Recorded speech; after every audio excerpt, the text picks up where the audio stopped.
Hey guys, tonight we're dragging you way back, like way back, to the sizzling sands of ancient Egypt, where the sun shows no mercy, the bread breaks your teeth, and everyone seems oddly okay with worshipping a cat. You're about to wake up as an ordinary Egyptian laborer, which sounds sort of exotic, until you remember you probably haven't bathed properly in a month, and there's a scorpion under your bed mat. You're sweaty, gritty, sunburned, and barely conscious, and we haven't even started the workday. Oh, and by the way, you probably won't survive this. So, before you get comfortable, take a moment to like the video and subscribe, but only if you genuinely enjoy what I do here. And drop your location and the local time in the comments. I love seeing where and when you're watching from. Now, dim the lights. Maybe turn on a fan for that soft background hum, and let's ease into tonight's journey together. You wake up on a hard reed mat, your face already sticky from the sweat that formed while the sun was still deciding whether to rise. Welcome to ancient Egypt. Your house is made of mud bricks, low, squat, and expertly designed to trap heat and dust. Your neighbors are a few cubits away, snoring, sneezing, or arguing quietly over whose goat is louder.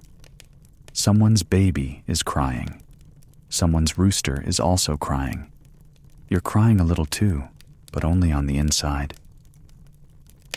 Your first breath of the day is hot and smells faintly of clay, sour beer, and goat feet. You roll off your mat and instantly step in something squishy. You don't check what it is. You don't want to know. You're already late. You grab your daily outfit, a rough linen kilt that was white 6 weeks ago, now somewhere between river silt and burnt papyrus. There's no shirt, no sandals unless you're lucky, or a scribe, which you are not. You slap your feet against the dusty floor, scratch your scalp, and squint at the ceiling. It's already blindingly bright outside, which means Ra, the sun god, is on duty. The sun in Egypt doesn't rise. It attacks. You mutter a quick prayer to Ra anyway, mostly out of habit. Thanks for not smiting me yesterday. Please repeat today. Historians still argue whether average Egyptians felt deeply spiritual awe toward their gods or just a practical respect for not being turned into frogs. You fall somewhere in between. Your mother hands you a handful of dates and a chunk of bread so dense it could stun a camel. It's breakfast, sort of. You chew, and something gritty grinds between your molars. Probably sand, maybe crushed stone. Both are common ingredients in ancient flour. You keep chewing, quietly mourning your enamel. There's no coffee, no eggs, just more chewing. You glance at the small household shrine tucked in the corner. A painted figurine of Bez, the dwarf god of home protection, stares at you with wild, bugged-out eyes. He's supposed to keep out scorpions. You consider asking for a refund. Outside, the street is already buzzing. People are shouting, hauling baskets, trying to herd goats through narrow alleys that smell like... well, you can imagine. The sun has barely climbed, but the heat is already creeping into your armpits like a sneaky cat god. You step outside and immediately get a mouthful of dust. A boy runs by with a pot balanced on his head, and a woman scolds him in words that sound holy, but feel very much the opposite. You join the flow of people headed toward the edge of town, where the overseer waits with a tally stick and an expression that says, "You better not be late again." He's wearing a cleaner linen than you, which feels like a personal attack. You bow your head, say nothing, and take your assigned task for the day. Maybe it's hauling water. Maybe it's field work. Maybe it's being screamed at by someone in a fancier hat. Either way, it's hot, it's loud, and it's barely started. Your sandals, if you have them, already have a rock inside. Someone ahead of you is singing an old hymn to Osiris, god of the afterlife. It's slow, dusty, and slightly out of tune. You hum along, not because you love it, but because singing makes the dust taste less like despair. A kid trips beside you, spilling lentils. Everyone stops. Lentils are a luxury. He's scolded like he knocked over a pyramid. You help him scoop them back into the jar, dust and all. Protein is protein. Quirky fact: most homes had no doors, just mats over openings. Privacy wasn't really a thing. Neither was insulation or personal space. You once slept next to a sheep because it was the warmest thing in the house. You might do it again. By the time the sun is fully risen, you've already sweated through your linen, inhaled half a desert, and chipped a molar on that bread rock. Welcome to your day in ancient Egypt. And no, you're not allowed to stop yet. You follow the dust-choked road out of town, feet slapping the ground with that familiar dry slap-slap of human soles on sun-baked dirt. The Nile glitters nearby, but you're not allowed to admire it. That's for poets, priests, and people with time. You have work. You're heading toward the fields. Maybe to help with the harvest, maybe to dig irrigation channels. Or maybe you've been assigned to the storehouse, where you'll spend the next 10 hours stacking bags of barley under the gaze of an overseer who thinks shouting is a leadership skill. But first, let's talk breakfast. Again. Because the bread you had, that wasn't just stale, that was weaponized. Egyptian bread is legendary for containing sand, bits of chaff, and the occasional rock fragment, all ground in with the grain thanks to millstones that also grind themselves into the flour. You might as well chew limestone. Your gums are already sore. One molar is cracked. You run your tongue over it and wince. A third of your neighbors already have dental abscesses. Another third have no teeth at all. The final third are scribes. They get better bread. You sip your morning beer. It's not alcoholic the way you're thinking. It's murky, lukewarm, and made from crumbled bread fermented into a lumpy liquid. But it's calories. And in a world where breakfast is dry bread and lunch might be a good breeze, you'll take whatever calories you can get. Historians still argue whether the average Egyptian diet was nutritionally complete or chronically deficient. The answer seems to be yes, if you were a temple worker. No, if you were, well, you. You pass a man selling onions. They're the currency of laborers. Cheap, filling, pungent. You buy one, bite into it raw, and instantly regret it. Your eyes water. Your breath could summon Anubis himself. You eat half and tuck the rest in your belt. It will haunt you all day. You reach the field and report to your taskmaster, who greets you the same way he always does, with a long, hard stare and a grunt that probably means, "Don't screw up." You don't answer. Your jaw still hurts. Today's job? Mud brick duty. Excellent. Nothing says good morning like stomping in a vat of clay, straw, and river water while flies treat your ears like an open bar. You roll up your kilt and step into the mixture, squishy between your toes and suspiciously warm. You start stomping. Lift, press, churn, repeat. You quickly lose track of time. Your feet turn brown. Your legs sting. You try not to think about the fact that this is also the communal spot where goats occasionally relieve themselves. A boy beside you hums a tune about Thoth and the moon. You hum too. Anything to keep your mind off the smell. Flies land on your face, your shoulders, your soul. You blink slowly. You're already covered in half a pond. After stomping comes brick shaping. You scoop out the mix and press it into a wooden mold. Slap it flat, and leave it in the sun. It'll bake for days. You'll be doing this until you die. Probably next week. Nearby, a man with cracked hands and sun-bleached hair wipes his brow with a cloth that's more whole than fabric. "Good day for bricks," he says. You both laugh like it's a joke. It's not. Quirky fact. Ancient Egyptian brickmakers often worked in teams of 5. 2 to stomp, 2 to mold, and 1 to get yelled at when the bricks crack. Guess which one you are today? You break for a quick meal. More bread. This time even harder, if that's possible. It tastes like dust and onion. The beer has gone warm. You drink it anyway. A beetle floats in it. You drink around it. You return to work. The sun climbs. Your shadow disappears. Your feet throb. You smell like a decaying thatch hut. You wonder if your ancestors did this. You hope they didn't. You hope they were scribes. They weren't. You once dreamed of being a stonemason. Big blocks, cooler tools. But they lose fingers. You decide maybe you're fine here, just one infection away from glory. The afternoon wears on. You stamp. You sweat.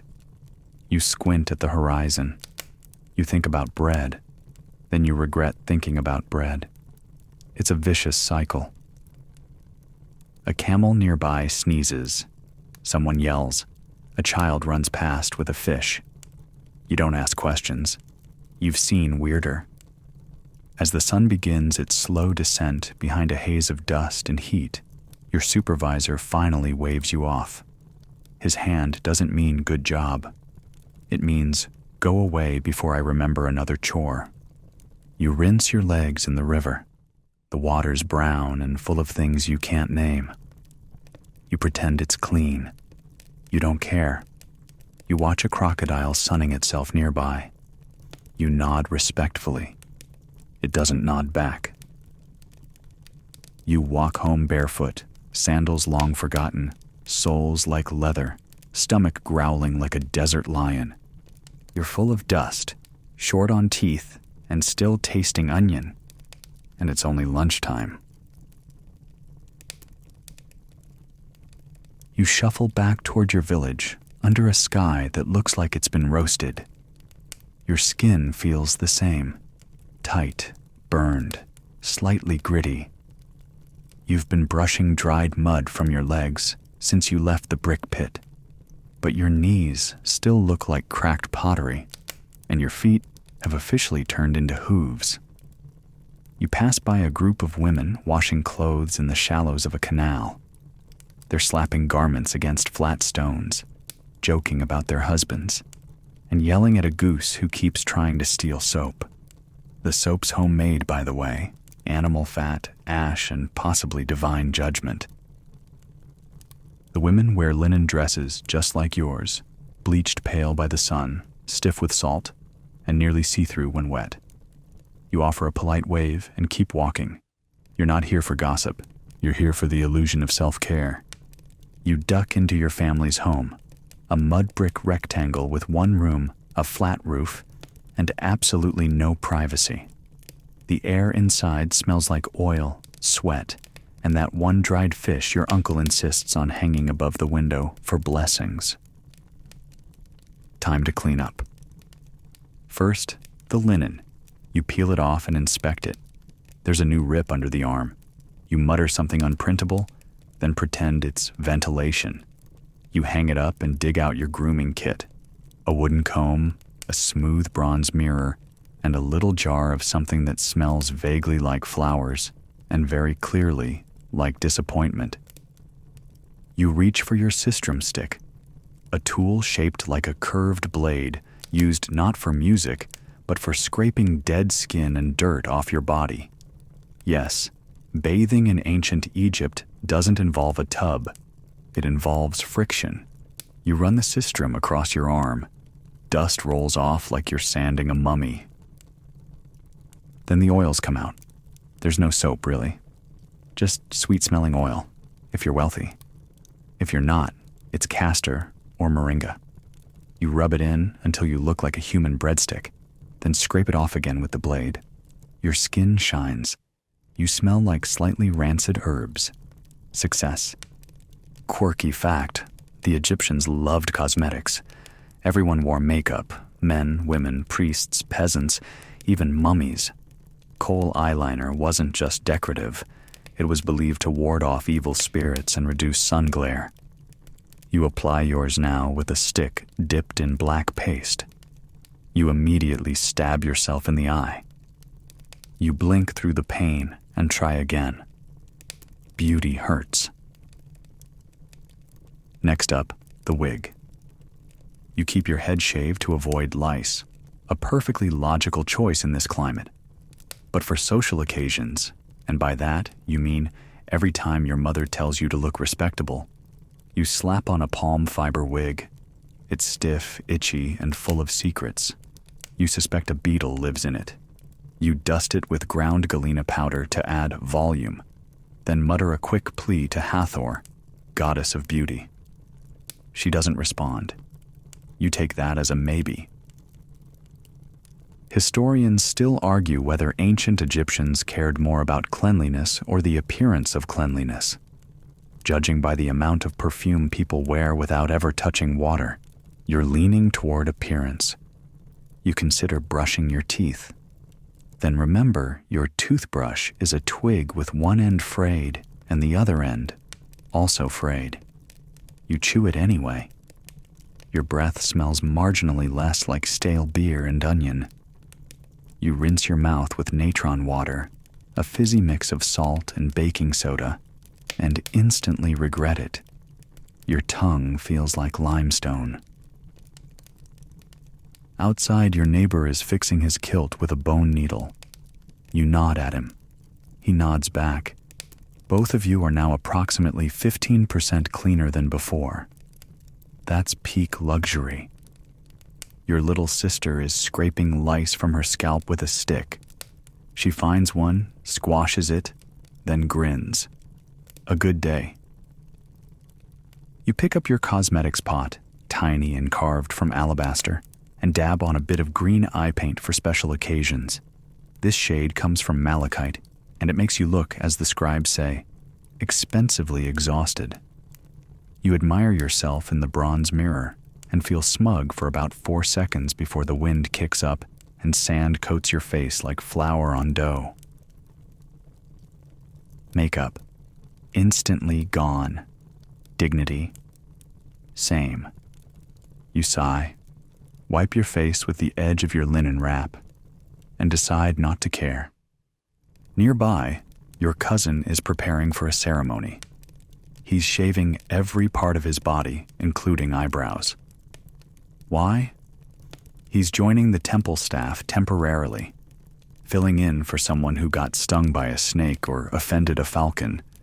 Either way, he's being purified. You watch him sprinkle himself with powdered natron and chicken feathers and feel quietly glad you're not that clean. You pour water over your hands from a jug and let it splash onto your feet. It feels divine. You know you'll be dusty again in 5 minutes. Doesn't matter. Right now, you're a sparkling jewel of vaguely lemon-scented ambition. You wrap yourself in your best linen, the one without beetle holes, and step outside just in time to hear someone shouting. A man has passed out in the street. Heat stroke. 2 women fan him with palm fronds. A cat licks his forehead. Someone pours water on his face and yells the name of every god they can remember. Thoth, Sekhmet, Ra, Anubis, that one with the frog head. Wake up. He wakes up. Barely. You turn and walk the other way, adjusting your eye kohl as you go. Your skin glistens. Your wig itches. Your tongue tastes like salt. But at least, for 1 hour today, you're clean. By the time the second sunburst of the day hits, yes, the heat somehow has levels, you're already regretting everything. The linen that clings to your back like wet papyrus, the gritty beer you drank on an empty stomach, the decision to be born a commoner in the Nile Valley, and definitely your recent application of eye kohl, now melting toward your cheekbones like artistic despair. The overseer is back. He's the type who believes yelling is a sacred ritual. "Move," he shouts, waving his stick more for dramatic effect than correction, though sometimes it's both. You flinch anyway.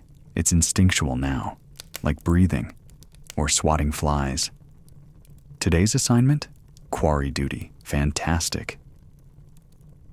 You join a small team shuffling toward the edge of town where the limestone quarries crack open like the earth's bad haircut. A caravan of donkeys stands nearby, already loaded with chiseled blocks. Each one stares ahead, motionless, like they've seen too much.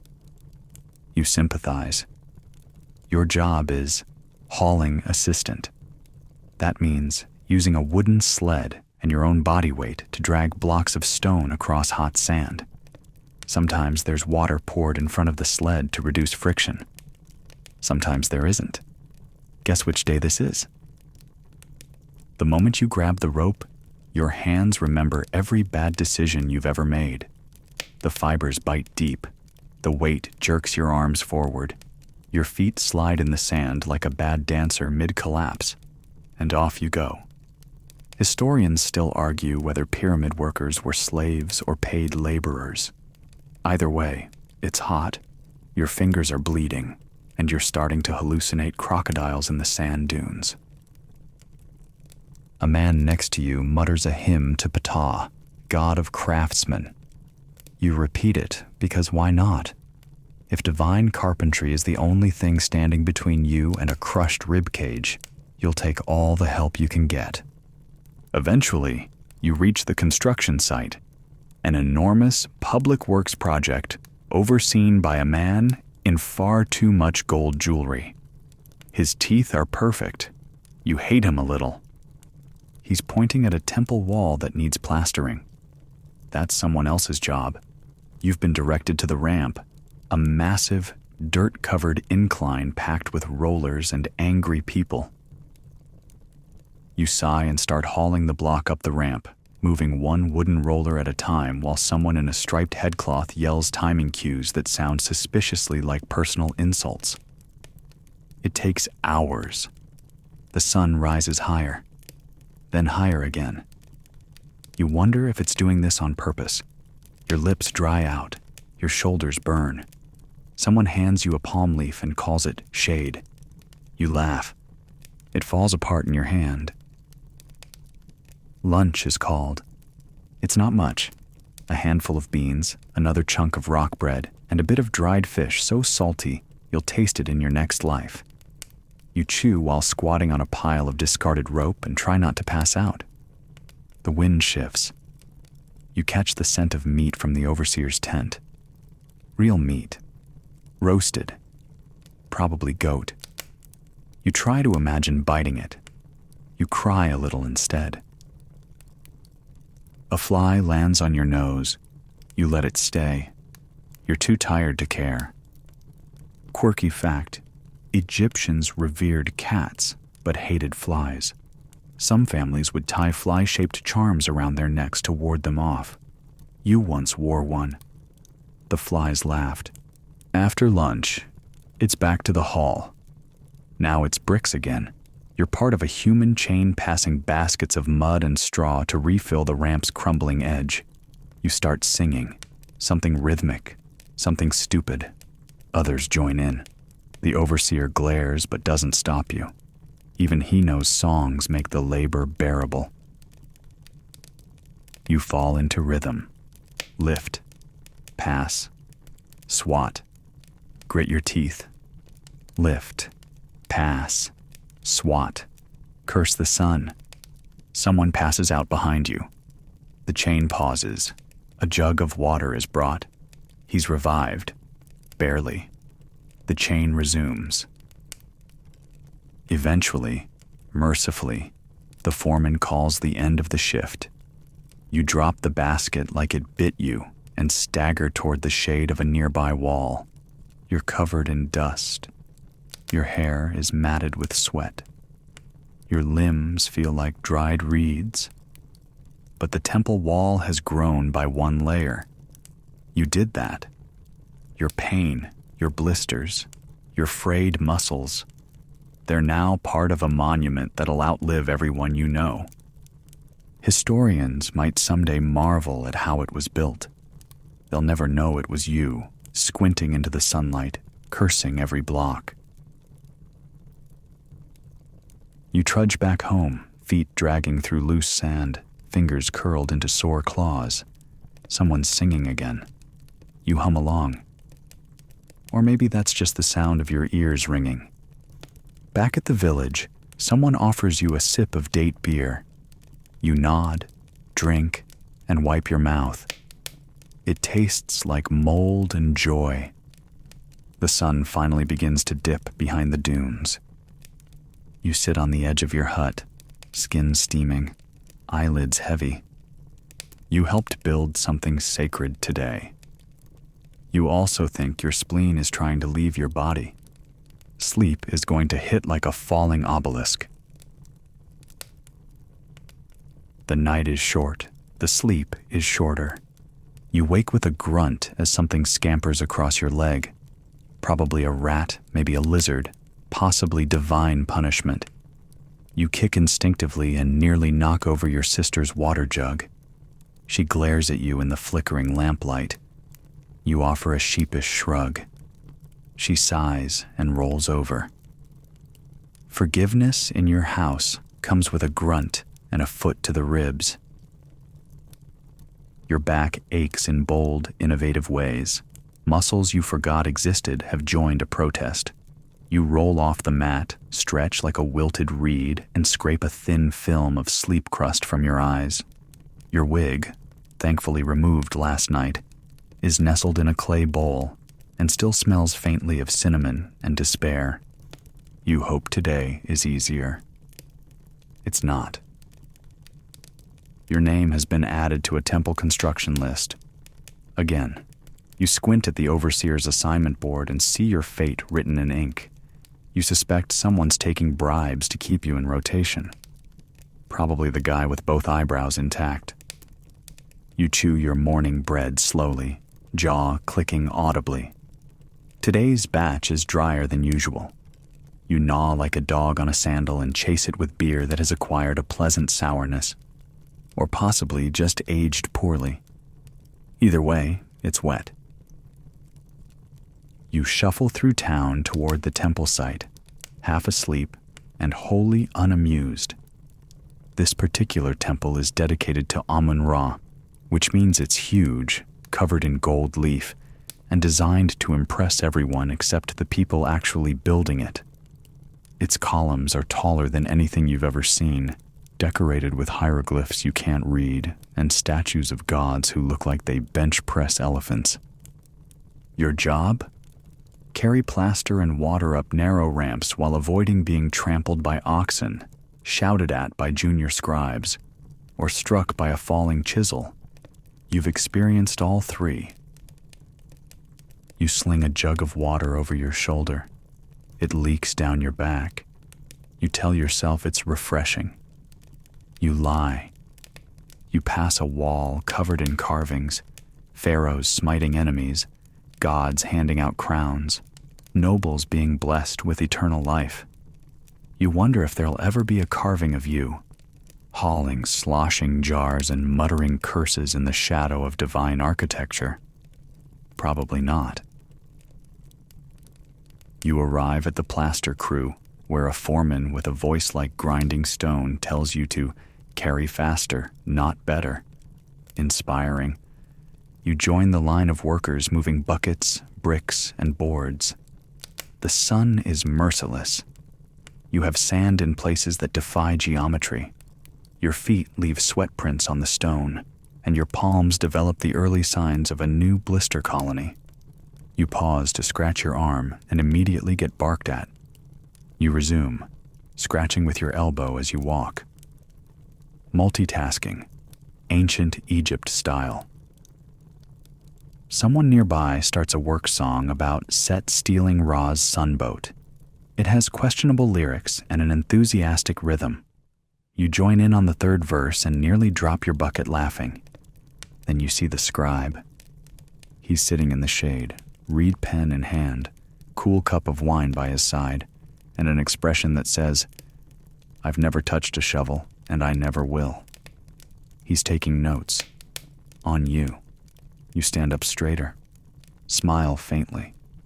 Pretend your arms aren't trembling. Historians still argue whether scribes truly had status or just acted like they did. You don't care. You trade your left sandal to be one. He doesn't look at you. Just makes a note.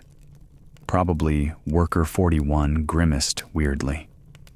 You sigh and move on. Lunch is a quiet affair. A few figs, a lump of barley bread, and another jug of beer. You sit in the shade of a half-built wall and stare out at the endless flat horizon. A lizard darts by. You consider chasing it for sport, then remember you can barely feel your legs. You share a fig with a fellow worker. He offers you a half-dried date in return. This is currency. This is friendship. Quirky fact: ancient Egyptian temples were constructed with such precision that many align with celestial events. You're not sure if today's alignment includes your spine, but it certainly feels cosmic. Back to work. You mix mortar with your feet, slap it onto bricks, and smear it with a reed brush. Your hands are permanently gray. Your nails are permanently gone. You once had nice thumbs. Now they resemble figs left in the sun. The foreman yells. Again. Someone drops a brick. Someone else swears. A goat runs across the scaffold. No one knows whose goat it is. It refuses to leave. Eventually, the sun tips downward. The light turns amber. The breeze shifts. Work ends. You stagger home, body tingling with exhaustion. You pass by a man selling lotus oil and consider whether you can afford a drop. You can't. You buy a lukewarm onion instead. You chew it like it wronged you. Your sister meets you at the door with a smile and a bowl of lentil stew. You could cry. You sit on the floor, eat in silence, and stare at the fire. Outside, the Nile flows like it always has. Inside, you stretch out on your mat, arms limp, feet dusty, eyelids heavy. You've helped raise the walls of the gods, but your lower back is demanding a lesser deity's attention. You wake just before dawn to the sound of your neighbor's donkey arguing with a rooster. Neither of them wins. The sky's still a dull gray blue, the kind that promises another scorching day. You stretch your arms, then immediately regret it. Your shoulders feel like they've been tenderized by Anubis himself. You don't have work in the fields today. Today, you're going to the temple, not to pray, to serve. You're not special, just on rotation. Like many ordinary Egyptians, you're expected to spend part of your year doing corvée labor, public service for the gods and pharaohs. You dress a little nicer than usual. Clean linen, slightly less frayed than the others, a fresh smear of coal under your eyes, and a generous dollop of oil behind your ears to keep the flies guessing. The Temple of Horus looms ahead, massive and silent, cut from sandstone and filled with shadows. It smells of myrrh, incense, and cold stone. Inside, it's quiet in that heavy divine way, like the walls are holding their breath. You step in, bow your head, and wait for instruction. You're not allowed in the holiest parts. That's for priests and high officials with polished heads and voices that sound like they were trained to lecture the moon. Your job is more practical. You sweep, you scrub, you refill oil lamps. You polish gold you're never allowed to touch with your bare hands. You dust statues of falcon-headed gods who look like they'd peck your soul clean if you slipped. And then you carry offerings. Baskets of onions, jugs of beer, flowers, bread, honey. All things you rarely get to eat, smell, or even look at without someone shouting, "Hands off, laborer." You set them carefully on altars, bow low and back away as a priest in a leopard skin sash waves incense and chants in a voice so low you feel it in your bones. Historians still argue whether temple servants felt genuine awe or were just trying not to get cursed. You lean toward awe. Something about these halls makes you quiet inside, makes you want to whisper, even your thoughts. Outside, the world is noise. Here, there's structure, order. The gods get their offerings, the priests get their routines. You get a blister from hauling another barrel of lotus oil. A high priest passes you. He's wearing more jewelry than your entire family owns. He smells like lilies. His sandals don't have holes. You try not to stare. You're sent to the rear storehouse, where you help count grain jars and stack them into absurdly tall pyramids. The scribes hover nearby, noting each barrel's symbol. You try to read over their shoulders. All you see are pictures of birds, eyes, and wavy lines. You squint harder. Still birds. Quirky fact: temple storehouses were the closest thing ancient Egypt had to a bank. Grain was wealth, and scribes were the accountants. You watch as one carefully adjusts a number because someone sneezed during the count. You wonder how often that trick gets used. The temple also runs a school. You pass the outer courtyard where young boys sit cross-legged with reed pens and stern instructors. You linger. Listen. You catch a few phrases. This is the word for sun. This is for flood. This is for debt. You don't know how to write, but you know what debt feels like. You're asked to sweep the scribe hall. You do so reverently. The walls are covered in beautifully etched prayers and royal decrees. You spot one carving of the pharaoh bestowing land upon a priest. You squint. It could also be a duck giving a bowl to a man. It's all very elegant, but it makes your brain hurt. Midday comes. You're fed by the temple staff, leftover barley, soft bread, figs. No meat, but no complaints either. It's more than you'd get hauling bricks. You eat under a shady archway with a few others, all of you staring into the distance like you've been turned to stone by a philosophical goat. Someone sighs. Someone burps. Someone mutters a prayer to Isis for digestion. You return to your tasks. A priest instructs you to sweep around a statue of Hathor, goddess of joy and music. You do so gently, whispering thanks for good figs and unbruised feet. Then you knock over a tiny offering dish. It clatters. You freeze. The priest raises one eyebrow, then silently hands you another dish. You bow repeatedly. There's an aura here you can't explain. Maybe it's the gods. Maybe it's the incense.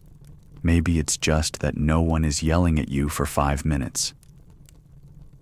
You finish the day stacking fresh linen for ritual use. Each bundle is folded with near spiritual precision. You try to match the pattern. Yours look like crumpled papyrus. You hide them under someone else's stack and pretend to be deep in prayer. As the sun drops, casting long golden fingers across the temple floor, your work is done. You bow to the main sanctuary one last time and step outside. The light stuns you. The air smells like sweat, sand, and donkey again. The sacred moment is over. You walk home slowly, arms sore, knees tired, hairline salty. But your soul, a little lighter. And your dinner? Still lentils. Maybe with a fig if the goddess is feeling generous. The next morning, your body rises before your mind does. Your eyes open. Your feet move. You scratch the same bug bite from 2 days ago, and only once your hand reaches for your linen wrap do you actually remember where and when you are. Ancient Egypt. Peasant life. Still poor. Still itchy. still mortal. You shuffle outside and immediately bump into a goat. It grunts, offended, and trots off with something from your laundry line in its mouth. Probably your only decent headscarf. You consider chasing it. You don't.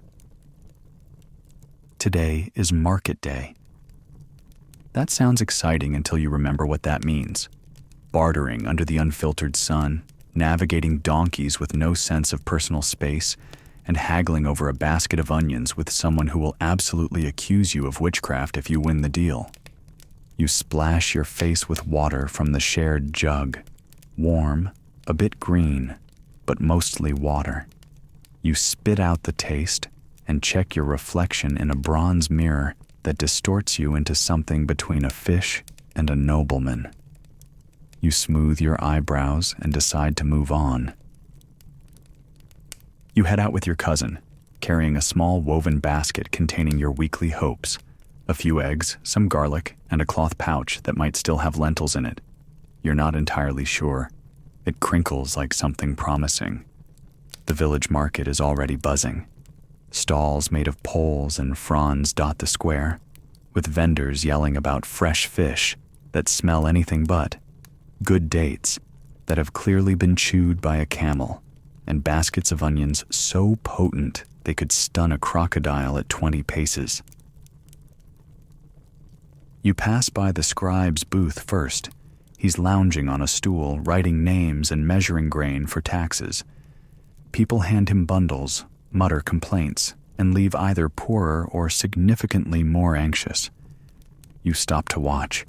He moves with casual elegance, reed pen dancing like magic across papyrus. He smiles at someone.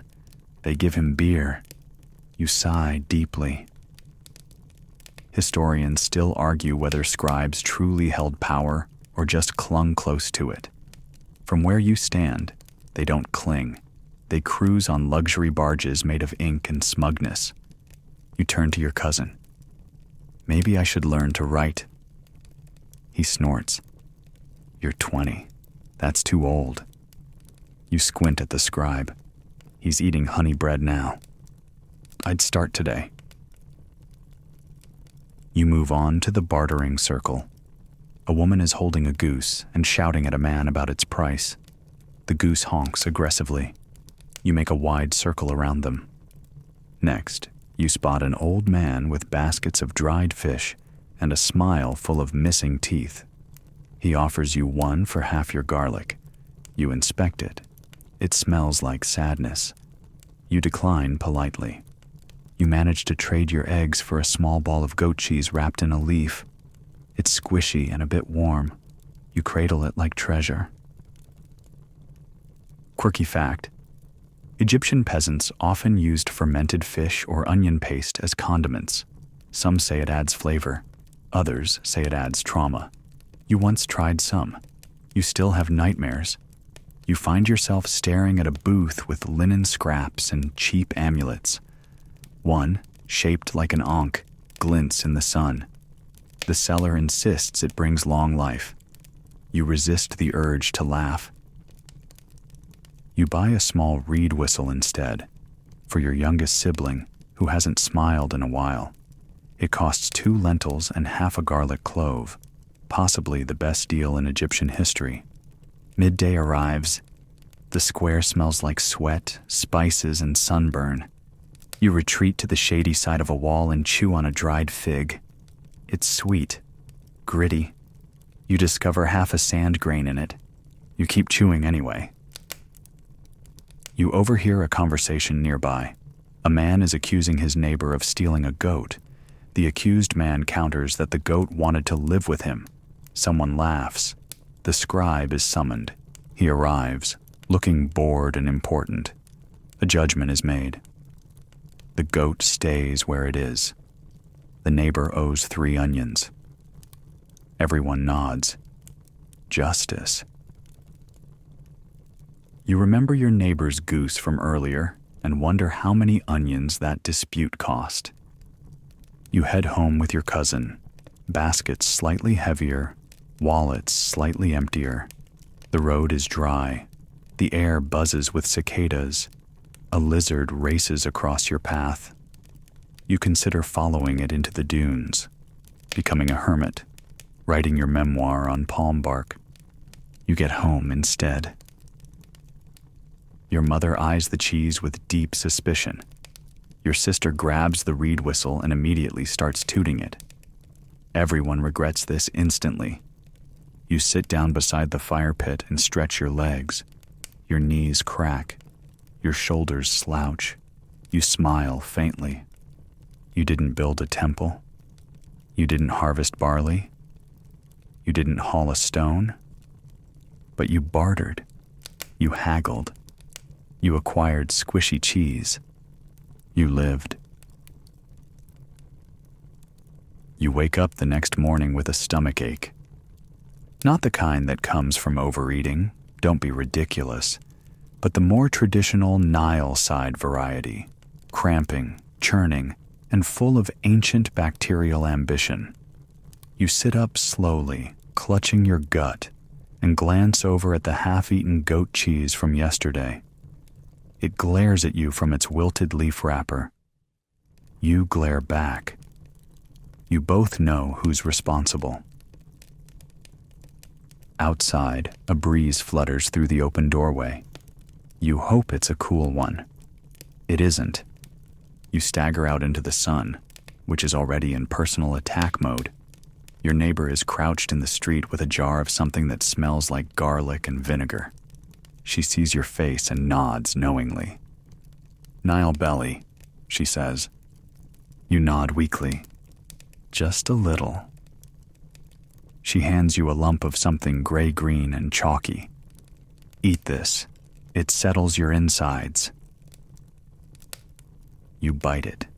It tastes like regret and sandal dust. Welcome to ancient medicine. In Egypt, illness is both physical and spiritual. You're expected to treat it with a mix of herbal remedies, protective spells, and the occasional ceremonial chicken. Unfortunately, your family is fresh out of ceremonial poultry, so today you're going to the healer. You walk gingerly across town, hunched slightly, trying not to let your organs stage a full revolt. You pass people going about their morning, a woman grinding grain with a stone, a boy getting his ear tugged by his mother for saying something rude to a cat, a man angrily inspecting his sandals like they betrayed him overnight. You reach the healer's house. She's not a priest, but she's respected and feared. She's old, her hair braided with beads and charms, her eyes sharp enough to detect sin from across the Nile. Her home smells like dried herbs, sweat, and something being boiled that probably used to be alive. She sits you down and pokes your stomach with a bony finger. You groan. She nods, as if the noise confirmed everything she needed to know.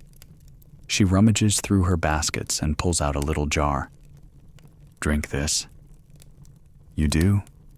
It's thick, brown, and tastes like fermented onion mixed with sour dates. You nearly cry.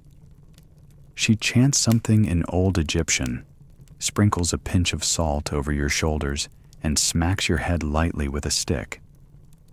You don't ask questions. Quirky fact: Egyptians used crocodile dung in some healing rituals.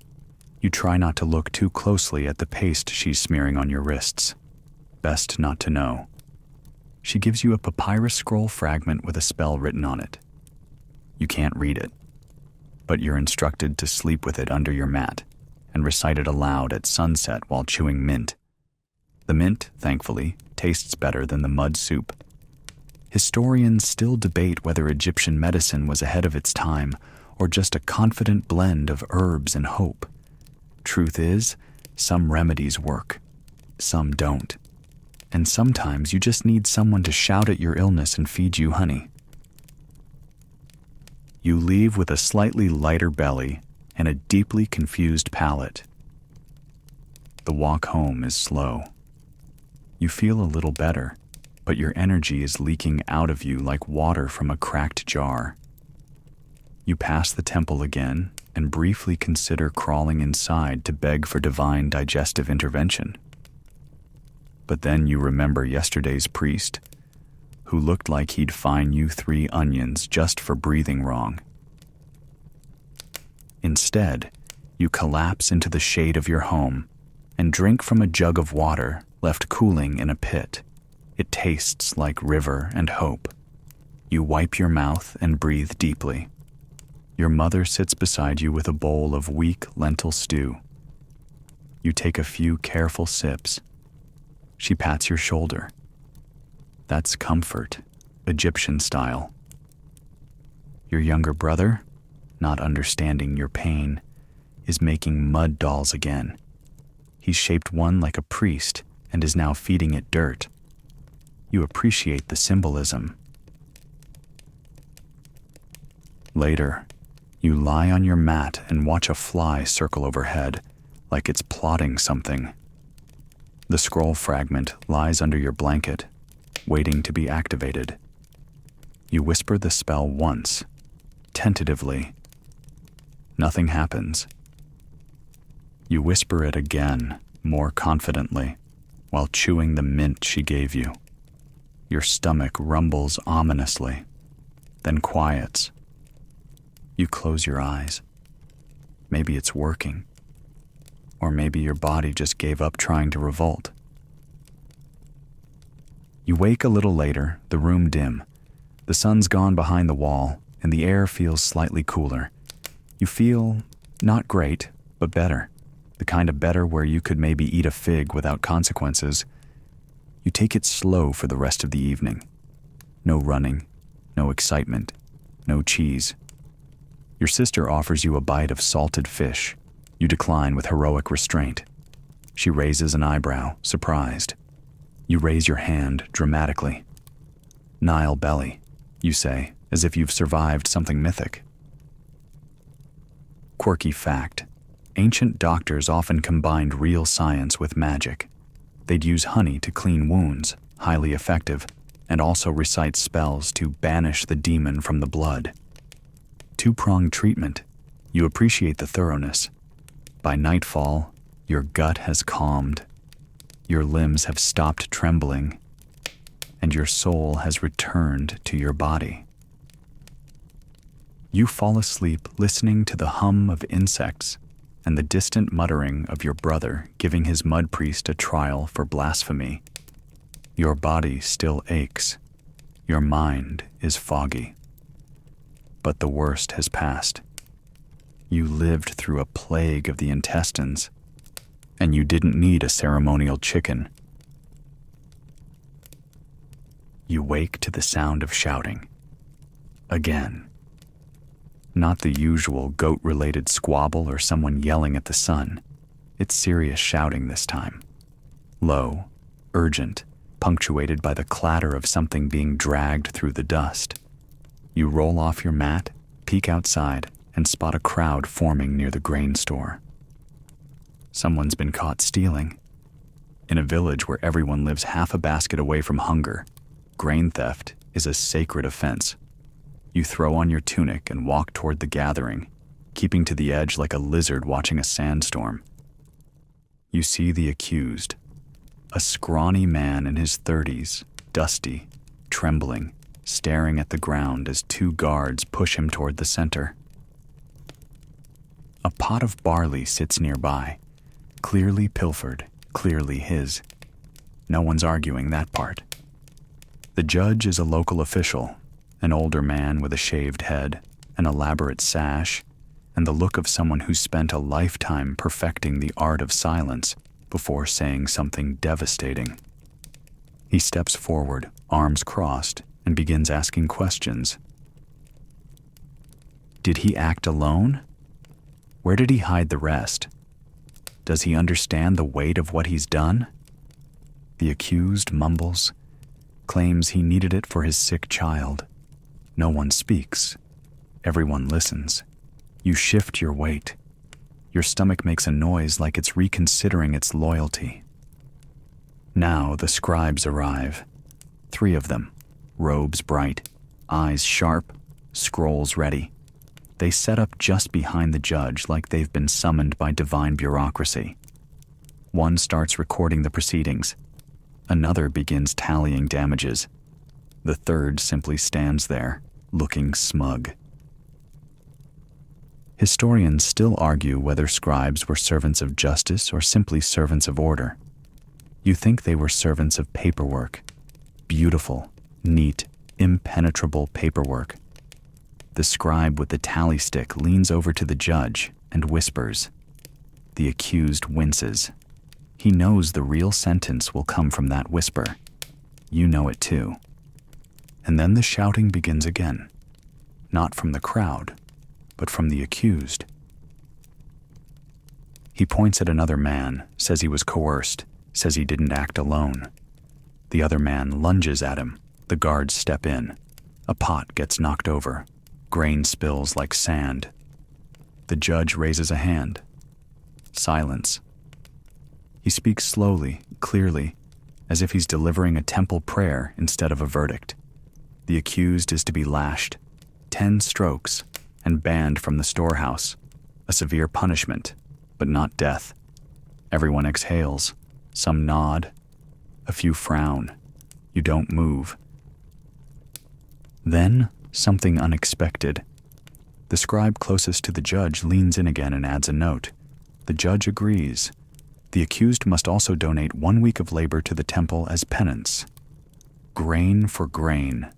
Justice, ancient Egypt style. Part pain, part humiliation, part divine invoice. Quirky fact. If someone accused a person falsely, and that person was found innocent, the accuser could be given the same punishment they wanted imposed. This led to very careful accusations. You stay and watch the first lash fall. It's not ceremonial. It's real. The man cries out. The second lands harder. By the fourth, he's silent, teeth gritted, knees buckling. You glance away, but you don't leave. No one does. There's a strange, awful comfort in public justice. It reminds people that the system exists, that the gods watch, the scribes record, and no one is above grain. By the time the lashing ends, the man is on his knees. A guard tosses water on him. He doesn't move at first. Then he stirs, slowly, pulls himself to his feet, and limps away. No applause. No cheers. Just a quiet murmur and the beginning of dispersal. You walk home slowly, legs heavy. You keep your head down. You wonder if he really stole out of desperation. You wonder how close you are to stealing. You think about the grain sacks stacked high behind guarded walls and the cracked bowl in your home waiting to be filled. Your brother asks what happened. You tell him. He nods, then asks if he can steal figs instead, since they're not grain. You shake your head and hand him a slice of dry bread. He takes it without a word. Your mother lights a lamp, muttering a prayer to Ma'at, goddess of truth and balance. She says the world tilts sometimes, but the gods remember. You eat a small meal in silence. It tastes like ash. Or maybe that's just the mood. Outside, the night air hangs thick. The village quiets. Inside, you lie awake, thinking of tally sticks and silent scribes, of men who steal because they have to, of men who write because they don't, of how justice isn't blind here. It just has a very specific list. You close your eyes and whisper a prayer, not to be rich, not to be safe, just to stay off the list. Today begins differently. The air smells faintly of lotus and spilled beer. The sun's still rising, but there's a buzz around the village. Someone is singing, someone else is laughing, and no one's yelling about goats, for once. That can only mean one thing. Festival day. You don't remember which god it's for. Could be Hathor, goddess of music and joy. Could be Bastet, the cat goddess who likes wine and chaos. Doesn't matter. The point is, no work, no bricks, no hauling sacks of barley until your spine tries to quit. Today, you get to celebrate. You throw on your nicest tunic, only 2 oil stains, mostly intact seams. You rub oil into your arms, line your eyes with extra coal, and dust your scalp with crushed herbs. Someone nearby is already blowing a flute in a key known only to frogs. It's going to be that kind of day. The main square is already filling with people. Kids are chasing each other with fig branches. Someone's drumming on a pot. A priest stands under a makeshift canopy, waving incense and shouting blessings while sneaking bites of honey bread between chants.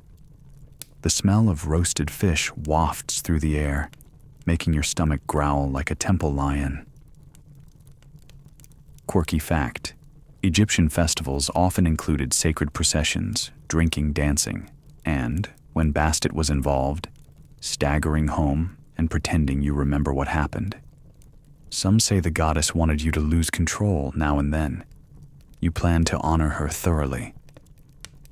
A small parade begins. Musicians, dancers, and 2 men dressed as falcons for some reason. They flap their arms with full commitment. A crowd follows them, cheering, clapping, tossing petals and laughing, like this isn't the same group of people who once rioted over a missing lentil jar. A woman offers you a cup of festival beer. You accept gratefully.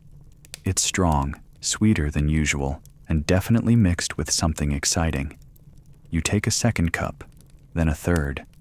Suddenly, the falcon men look very convincing. Someone tugs your arm. It's your friend, grinning ear to ear, waving what he claims is sacred bread, but looks suspiciously like a burned turnip. He leads you toward the dancing.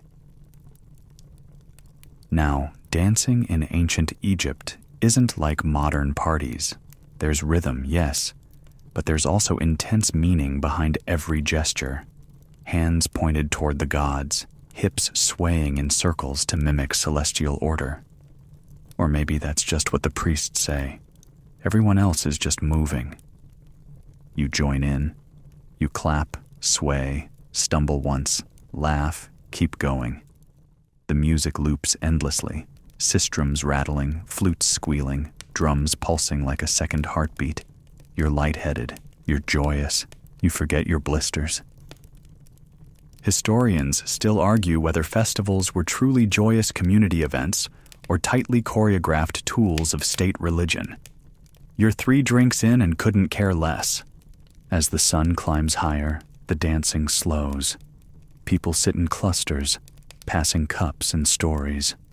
One man claims he saw the goddess herself walking through the fields last night. Someone else says he wrestled a jackal.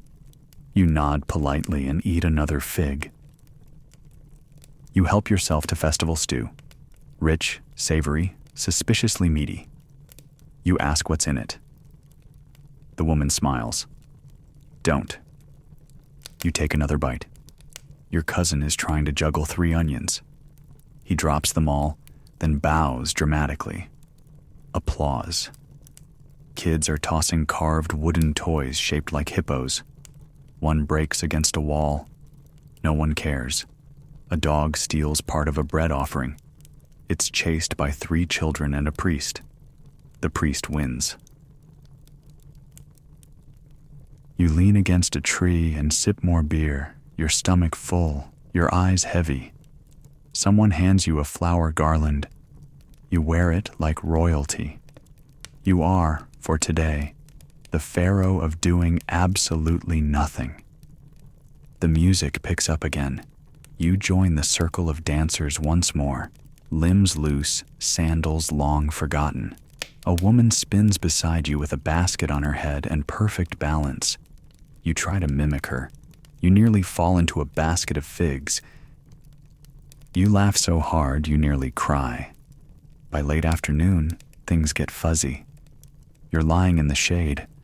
Someone is singing a love song in a voice that could scare birds. Someone else is asleep on a pile of onions. You're not entirely sure where your belt is. You don't care. You remember dimly that you once worried about debts, about teeth, about being yelled at by a man in gold earrings. Right now, you worry about none of those things. You drift in and out of sleep, lulled by heat, music, and beer. A priest sprinkles water on your face as part of a blessing, or maybe he just tripped. Either way, you nod solemnly and roll over. Evening falls, fires are lit, shadows dance on mud brick walls. The falcon men are now playing drums, or maybe they're just hitting bowls rhythmically. Doesn't matter. You clap along. Dinner is more stew, shared with friends who may or may not have washed their hands. You discuss everything and nothing. The moon rises, huge and golden, and someone howls at it. You don't remember the walk home. You remember stars. You remember someone handing you a fig. You remember the feeling of being part of something. Loud, chaotic, beautiful. You collapse onto your mat fully clothed, garland askew, tunic stained, heart light. You did the festival right, and tomorrow you'll pay for it. The next morning is less divine. You wake up in a pile of linen, dried fig pulp on your chin, with a pounding behind your eyes that suggests you were briefly cursed by Sekhmet herself. Your tongue feels like it's made of old rope. You sit up slowly, the room spinning just enough to remind you that joy has consequences. Festival Aftermath is a village-wide event. Outside, people moan. A goat is crying. Somewhere, someone is vomiting enthusiastically into a clay pot. You hear laughter, followed by a crash. Then silence. Then more vomiting. You stagger outside. The sun is too loud. The world is too bright. You squint at the horizon like you're trying to remember how walking works. Your neighbor waves from her doorway. "Great party," she croaks, holding a compress to her forehead. You nod and give her a thumbs up. She blinks at the gesture. It hasn't been invented yet. You pretend you were reaching for an invisible beetle. Your mother forces water into your hands. You drink it too fast and regret it instantly. It tastes like warm mud, but it's sacred this morning. You rinse your face, spit, then rinse again. A lizard watches you, unimpressed. But hangover or not, there's work to do. Laundry day. You and your sister drag baskets of soiled linen to the banks of the canal. The water is cloudy. There are flies. You pretend it's clean. You kneel, legs already sore, and begin beating tunics against a flat stone, which seems very therapeutic if you imagine it's the overseer's face. Washing isn't a luxury. It's a necessity, especially in Egypt's sun-drenched, sweat-drenched world. But don't get excited. Soap is just animal fat mixed with ash. Your hands are going to smell like a burning goat for the rest of the week. You scrub. You rinse. You wring out the linen with a technique passed down by every woman you've ever met. Twist until your arms scream, then hang over a thorny bush and hope the wind helps. You look over at your sister. She's combing her hair with a forked stick. She pulls something out, examines it, flicks it away. Probably lice, maybe a small beetle, possibly a miracle. You don't ask. Bathing is next. Not in the canal. That's for livestock and laundry. No, you grab your net jet, a clay jar of water you warmed on the roof, and step behind a privacy mat stretched between two poles. It's not so much a bath as a splash and scrape. You pour. You gasp. The water is still lukewarm, but your nerves are raw. You grab your strigil, that crescent-shaped blade used to scrape off sweat, oil, and regret. You start at your arms, scraping gently. watching a satisfying paste of grime slough off.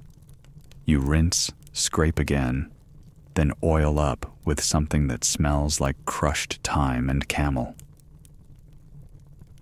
Historians still argue whether cleanliness in ancient Egypt was aesthetic or sacred.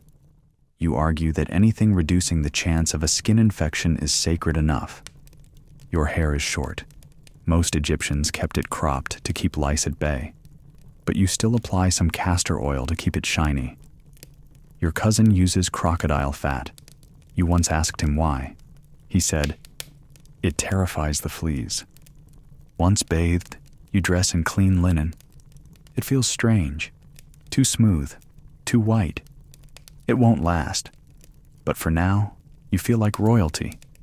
Poor, barefoot, sunburned royalty. You chew a mint leaf to cleanse your breath. It doesn't help. You chew another. You brush your teeth with a frayed twig dipped in natron. Your gums hate it. Your breath improves. Quirky fact: Egyptians were obsessed with dental care, even though their bread destroyed their teeth. Archaeologists have found toothbrushes, dental pastes, even copper tools, though none of it could save your uncle's molars, which he removed himself with a rock. He's fine now. He just whistles when he talks. After bathing, your next mission is deodorant. You crush a handful of herbs, thyme, peppermint, maybe marjoram, and rub it into your armpits. Then you apply a thin layer of natron paste to absorb sweat. It smells like a salt lick. You try not to think about it. Your cousin walks by and raises an eyebrow. Fancy today? You shrug, still recovering. He nods knowingly and pulls a feather from his belt. He uses it to fan his armpits. You pretend not to see. Laundry's hung. You're clean. The house smells faintly of thyme and fatigue. You sit in the shade, drink more water, and watch the sun inch across the sky like a judgmental god. Your friend stops by with a joke you can barely understand. Something about a priest, a fig, and a donkey. You laugh anyway. He offers you a date. It's sticky. You accept. By sunset, you've survived laundry, bathing, and the post-festival malaise. Your skin feels fresh. Your wig smells almost nice. Your teeth are only slightly bloody. And your armpits? Minty. You lie back on your mat, arms behind your head, a soft breeze tickling your freshly scrubbed knees. Life isn't luxurious, but tonight, at least, it's clean. The smell of fish wakes you, not the nice kind. No grilled tilapia gently roasted over palm fronds here. No, this is the sharp, pungent, been sitting in the sun too long sort of fish. You sit up, sniff, and confirm it's coming from your neighbor's doorway.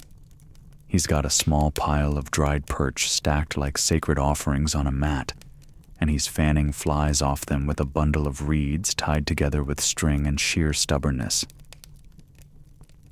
You wave. He grunts. That's about as warm as greetings get around here.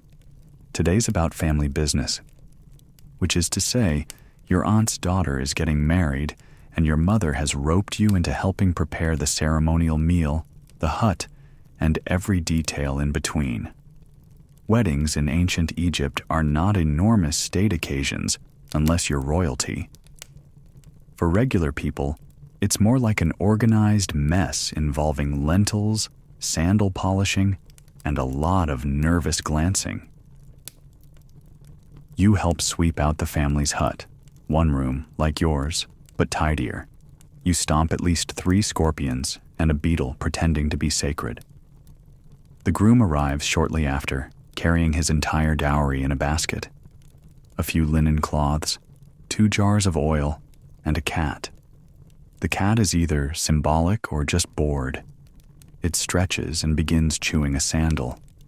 No ceremony, no priest, no contract to sign. A wedding in your world is mostly about mutual agreement, moving in, and letting the neighbors gossip about whether it's for love or debt forgiveness. You help arrange the sleeping mat. It's been fluffed and covered with a finer sheet of linen. Someone sprinkles dried rose petals on it. You all pretend not to see the goat chewing some of them 5 minutes later. Historians still argue whether love played much of a role in peasant marriages. Most evidence suggests yes, within reason. You've seen couples smile at each other. You've also seen couples try to wall each other off with storage baskets. Marriage is a team sport. Sometimes it's a wrestling match. The bride appears, wrapped in a fresh white linen robe, skin oiled and glowing, her eyes lined with fresh coal. Her mother is muttering something about fertility and fish, and her father is trying not to cry. You suddenly remember that you're wearing your dirty sandals. You discreetly step behind a pot. The feast is modest: stew, bread, dried dates, and wine that tastes like grape sadness. You sit cross-legged beside your cousin and try to avoid being roped into serving duties. It doesn't work. Within minutes, you're refilling bowls, handing out figs, and chasing the same cat away from the food 3 times. Quirky fact: women in ancient Egypt could initiate divorce. They could also own property, sue for damages, and inherit land. Your aunt once got rid of a husband for excessive snoring and onion breath. She won the goat in the settlement. Later in the evening, music begins. A reed flute, a simple drum, and a boy who thinks he can sing. He cannot. People dance anyway. Someone starts clapping out rhythms on a basket. Someone else tries to juggle figs. It ends badly, but everyone cheers. You're handed a date and a strip of roasted meat. You freeze. Meat? At a wedding? You bite it. It's stringy. It's tough. It's heaven. Your stomach lights up like a lantern.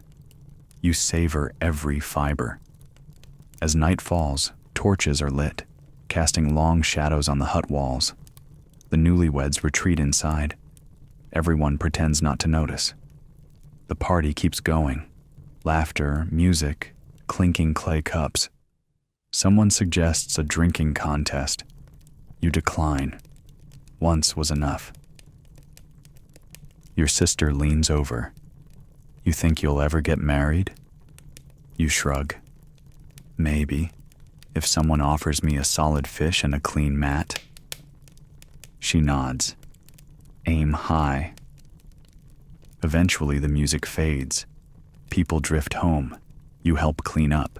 You carry empty jars, scrape stew crust from a pot, and wave goodbye to the bride's grandmother, who's somehow both asleep and chewing. You walk home slowly, the night air soft and warm, your feet dragging slightly in the dust.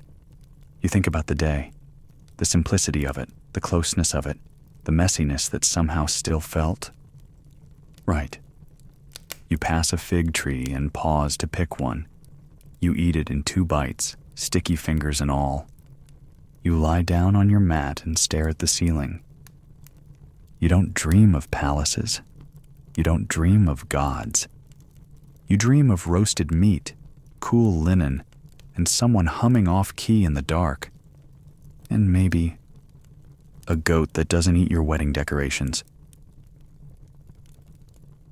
You wake to a commotion, again. But this time it's different. Louder, angrier. The kind of sound that makes you roll off your mat and press your ear to the wall before remembering that your walls are made of dried mud and basically conduct sound like a drum skin. Someone's in trouble. You head outside to see half the village gathering near the granary, which is quickly becoming the hottest destination in town. Not for grain, but for drama. This time, it's not a thief or a festival hangover. It's an accusation. A woman, hands on hips, is shouting at a man standing beside a basket of barley. She claims he tampered with the weights, added rocks to the grain to cheat her. He denies everything, loudly, with just enough indignation to sound guilty. The crowd is already forming opinions based on nothing but tone and eyebrow angle. You slide in among them, chewing a dry fig and wondering if today's entertainment will involve another lashing, or perhaps something more creative. You hope for creative. Then the scribe arrives. As always, he looks cooler than everyone else. Fresh tunic, reed pen tucked behind his ear like he invented literacy. He raises one eyebrow and takes his place beside the village official, who has appeared looking as stern as a falcon on tax day. The crowd hushes. The trial begins. Egyptian justice is fast, public, and occasionally poetic. Today's plan: trial by testimony. Witnesses step forward. The scribe records everything with a flourish. The accused gestures wildly. The accuser waves a broken weight-stone in the air like it's a relic. You try not to laugh. You fail a little. Eventually, the priest is summoned to weigh in. No pun intended.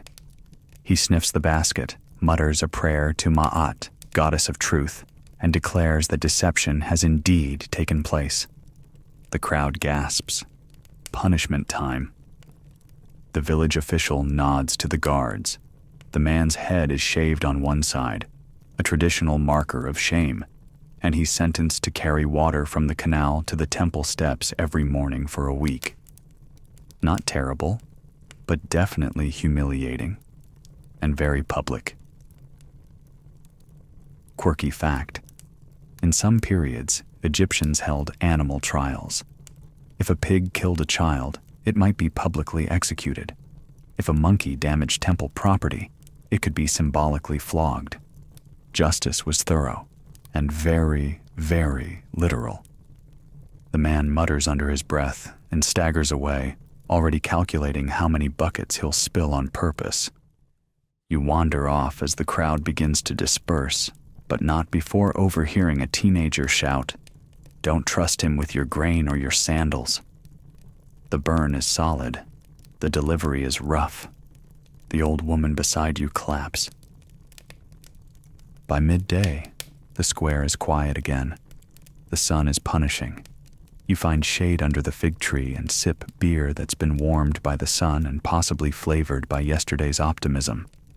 You chew a scrap of bread and try to forget the word rocks for a while. Your neighbor joins you with a loaf under her arm and a new rumor on her lips. She leans in, whispering that the accused man's cousin once also tried to cheat the weights and ended up cursed with boils. You nod solemnly. That explains his weird leg. She nods back. Gossip confirmed. Historians still argue whether justice in ancient Egypt was effective or mostly theatrical. Today leaned heavily toward the theatrical.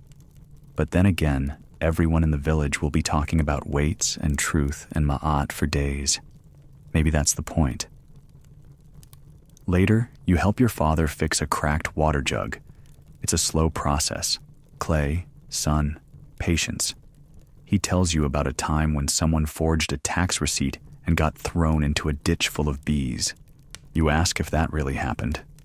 He shrugs. Might have been hornets. You try not to flinch when the glue burns your fingertips. That night, over a small bowl of lentil stew, your family talks about the trial. Your mother shakes her head at the shame of it.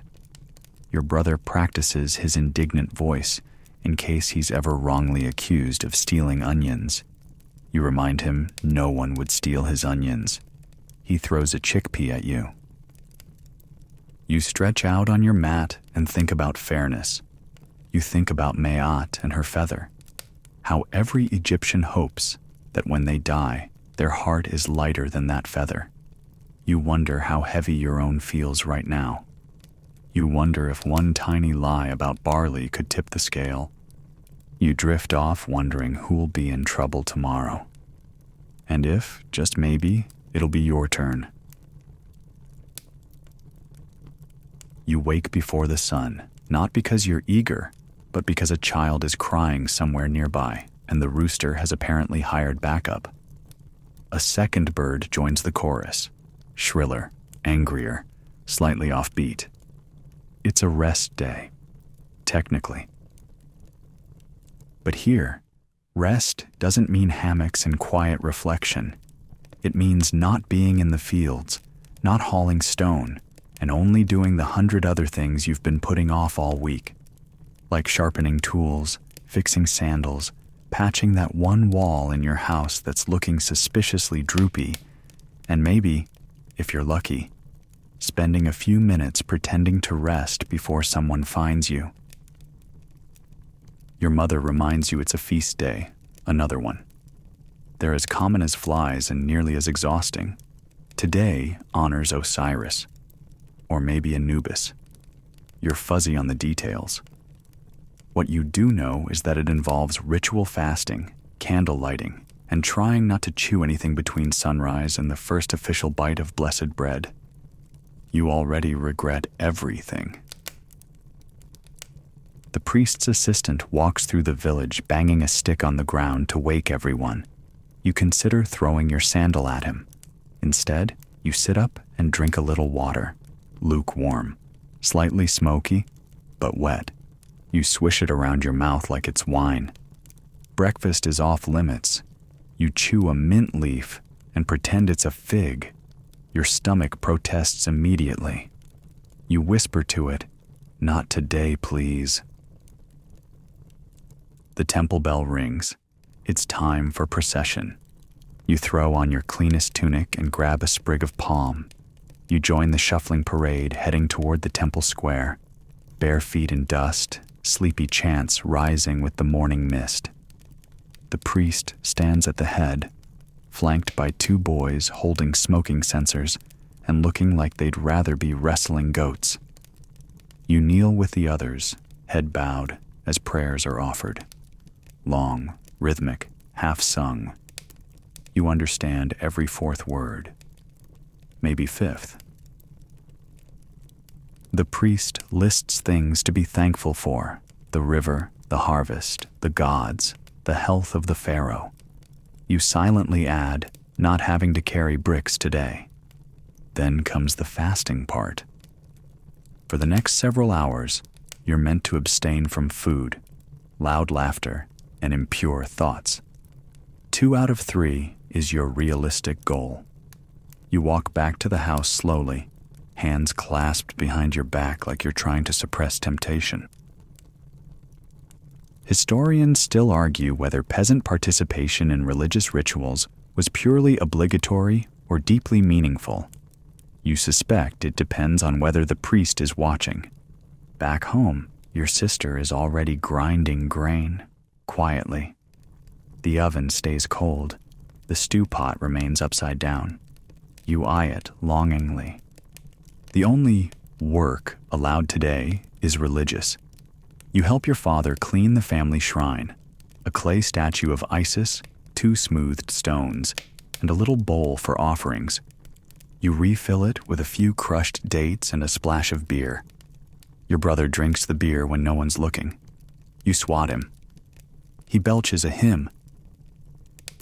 Quirky fact: Egyptian religious observance was so detailed that people sometimes wore specific charms for each god, depending on the day of the week. You once had a charm for Bastet, but the cat knocked it into the fire.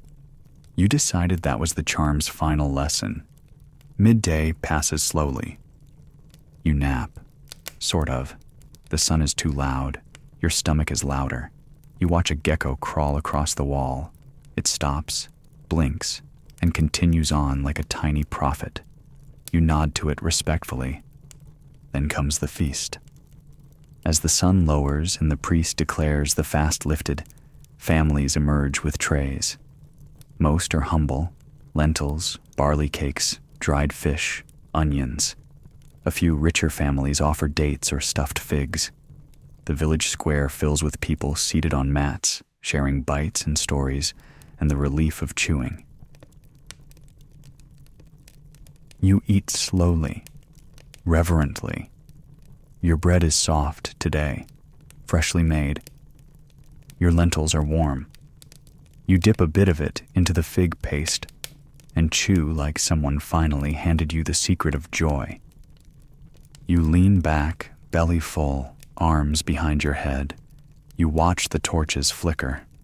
Children run between the adults, stealing leftover bites and inventing games with fig stems and bits of rope. Someone starts a hymn to Osiris. The words are simple, the melody low and echoing. Everyone joins in, even you. The feast stretches into evening. You sip beer and talk about the harvest, about the weather, about that one man who got chased by a goose during last month's ceremony. Laughter bubbles up. The priest pretends to frown, but smiles behind his hand. The stars come out. You lie on your back and stare at them, wondering if they're the same stars the gods watch. You imagine Anubis sitting somewhere up there, still trying to get sand out of his ears. Your sister asks, "What do you think the gods eat?" You answer, "Probably better bread than we do." She nods sagely, "Probably with butter." You sigh. "What's butter?" She shrugs. "Something rich people made up." You both laugh, soft and tired.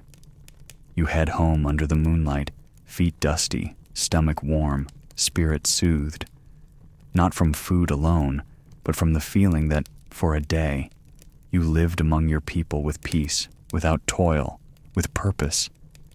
You lie down on your mat, and for once, sleep arrives fast, sweet, and full of fig dreams. The morning feels heavier than usual. You wake slowly, not from sound or heat, but from stillness. The kind that settles in the air before something important, like the pause between a breath and a sigh. You stretch, bones cracking like dry reeds, and sense it in your chest. Today is different. Today is funeral day. Someone passed in the night, an old man from the edge of the village. You didn't know him well, but you remember his laugh, high, wheezy, always following a joke that made no sense. He'd once offered you a honeyed date when you were a child. You remember that vividly. It was the first thing you ever tasted that wasn't beige. Now, he's gone. In Egypt, death is not an end. It's a journey, and like all long trips, it requires preparation, paperwork, and packing, lots of it. The body must be cleansed, oiled, wrapped, blessed. Even if the deceased is a poor farmer, there's a process, because everyone wants to reach the field of reeds, the eternal afterlife, a paradise where the bread is always fresh and the beer never sours. You help your neighbor carry pots of water to the washing tent.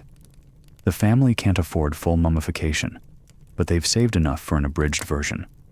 Partial embalming, some natron, a modest linen wrapping, and a few charms tucked between folds. The priest arrives, frowning under his leopard skin shawl.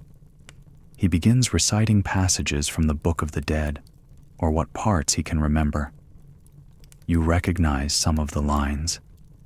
You've heard them whispered at many funerals, always in the same tone, part comfort, part warning.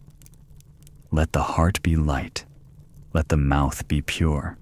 Let the soul pass the test. The test, of course, is the weighing of the heart.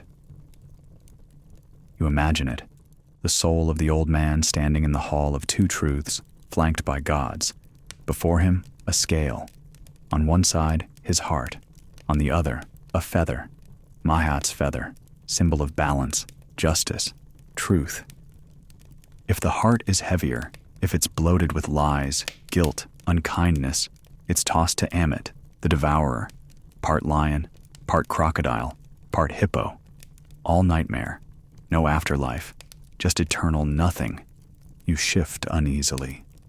The body is wrapped with care. A few amulets are tucked in. An ankh for life, a scarab for rebirth, a shard of blue glass someone claims is moon-blessed. It glints oddly in the sun. The procession begins. The family leads the way, the women wailing softly, voices rising and falling like river waves. You walk with others behind them, a solemn snake of dust-covered feet and bowed heads. Someone carries a small basket of offerings: onions, bread, a carved wooden figure of a servant meant to serve the dead in the afterlife. Quirky fact: even the poorest Egyptians tried to bury their dead with shabtis, little statues that, according to belief, would do chores for you in paradise. You once joked that if you were rich, you'd bury 100 just to avoid folding divine laundry. The grave is shallow, lined with mats. No grand tomb, no painted walls, just a wrapped body, a quiet chant, and the silence of the earth waiting. The priest says the final words. May your heart be as light as air. May your soul find the horizon. The body is lowered. The earth is pushed back. A single palm frond is planted in the dirt. You stand still for a long time. Then, someone passes around cups of beer, not to celebrate, but to remember, to connect, to swallow the ache. Historians debate whether ancient funerals were mournful or hopeful. You believe they were both, because even in grief, there's structure. Even in loss, there's rhythm. As the sun dips, you walk back slowly. Your legs ache, your back hurts, but your mind is quiet. You pass by the Nile and sit for a moment. Watch the reeds sway. Watch the water ripple with secrets. Think of the old man, his laugh, his date, his journey. You whisper a short prayer, not for him, for yourself, that when your time comes, when your heart is placed on the scales, you've done enough to keep it light. That night, you lie on your mat in silence. No goats, no laughter, just wind. Your eyes close. The last thing you see is the feather, and you hope. Now, as the Nile flows ever onward and the stars blink open in the desert sky, your body begins to soften with the night. The sand no longer burns beneath your feet. The bricks are left behind. The feasts have ended. And the gods, so many gods, quiet their voices and return to the horizon. Let the stillness settle now. Let your muscles forget the burden of baskets and bricks. Let your breath slow, deeper with each wave of wind across the reeds. You've tilled, hauled, bartered, and prayed. You've danced under moons, fasted in temples, laughed over onions, and mourned under the sun. There's nothing left to do but rest. The scent of oil still lingers faintly on your skin. Your fingers are rough, your soul a little lighter. In this small, mud-walled home, on your mat of straw and cloth, you are still. You are safe. Let your heart float gently, feather light, free of judgment. Let Ma'at watch over your dreams. The past is done. The day is closed. Even the scribes have set down their pens. And in the hush of ancient Egypt, beneath constellations old as the pyramids themselves, you close your eyes. The Nile sings a lullaby. Sleep comes easily now, and it stays.